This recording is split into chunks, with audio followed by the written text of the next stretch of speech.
की हमला, इसे अमेरिकी क्या दुनिया का कोई भी सभ्य समाज नहीं भूल सकता। सबको मालूम है कि इस आतंकी हमले को ओसामा बिन लादेन ने करवाया और फिर अमेरिका ने पाकिस्तान के बिल में छुपे ओसामा बिन लादेन को मार दिया। लेकिन वर्षों तक शांत बैठे अलकायदा के निशाने पर एक बार फिर से अमेरिका है।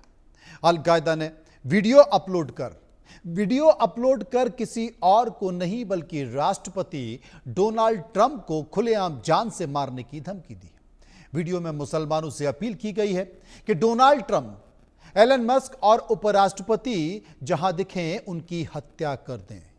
वीडियो में धमकी देने वाला शख्स अलकायदा का कमांडर साद बिन आतिफ है। यह वही साद बिन आतिफ है जिस पर पहले से अमेरिका ने 60 लाख रुपए का इनाम घोषित कर रखा है। यह आतंकी कमांडर स्पष्ट तौर पर भी यही बता रहा है कि अमेरिका में मुसलमानों की संख्या इतनी हो गई है कि यदि वे अपने पर आ जाएं तो ये तीनों जिंदा नहीं बच सकते। इसके साथ ही आतंकी आतिफ दूसरे देशों के मुसलमानों से भी इस जंग में साथ देने की बात कर रहा है। इसने अपने वीडियो में कहा है कि जो लोग फिलिस्तीनियों के खिलाफ जुल्म कर रहे हैं उनके खिलाफ जिहाद करना जायज है। अलकायदा के बारे में जानकर बताते हैं कि पूरी तैयारी के बाद यह आतंकी संगठन वीडियो जारी करता है तो क्या वाकई बेहद चिंता की बात है। जाहिर तौर पर इस धमकी के बाद अमेरिका में सुरक्षा एजेंसियां हाई अलर्ट पर हैं। विस्तार से चर्चा करते हैं, समझने की कोशिश करते हैं कि क्या वाकई ऐसा है जैसा मैंने बताया है। Major general retired Shashi Asthana defence expert मेरे साथ मौजूद हैं। संजीव श्रीवास्तव विदेशी मामलों के जानकार मेरे साथ मौजूद हैं। सबसे पहले मैं शशि अस्थाना साहब के पास चलूंगा। शशि अस्थाना साहब, जो धमकी अलकायदा से आई है, क्या यह माना जाए कि अलकायदा फिर कोई बड़ी घटना कर सकता है? जिन लोगों का नाम उसने लिया है डोनाल्ड ट्रंप के साथ 3 और 2 और लोगों का नाम, क्या माना जाए कि इनकी सुरक्षा में कोई बड़ा कदम उठा सकता है अलकायदा?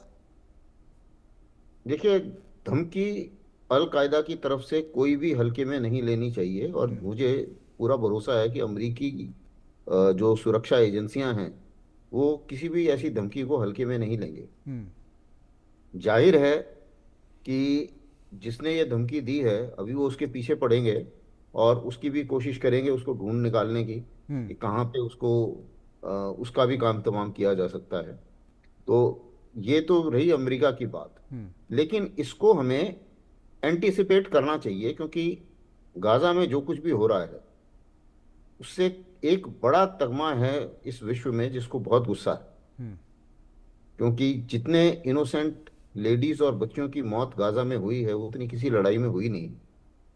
तो गुस्सा है और सबको ये भी पता है कि इजराइल अपने बूते पे इतना नहीं कर सकता था अगर उनको मदद नहीं होती अमेरिका की।